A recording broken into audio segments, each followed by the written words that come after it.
Young student. Rada yako mode, unashautia nani hivyo kwanza? Unafanya nini nje? Unazurura tu kama mbwa koko. Ulipata chemistry. Bei ya kiberiti.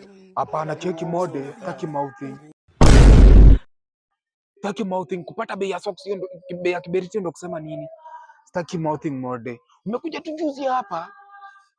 Last week umeanza kumea kiburu, juu mimi ndo nani shule. Wacha nikwambie kitu moja. Kwanza staff room walimu wote wanaleteanga breakfast. Wewe kwanza tukuletea mkate hivi. Nitakumada. God have mercy.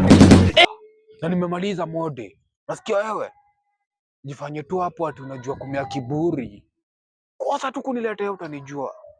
Nitakunyonga.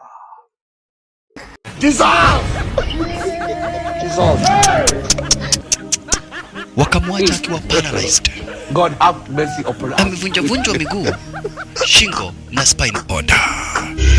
Kisha kabwa hii ni onyo.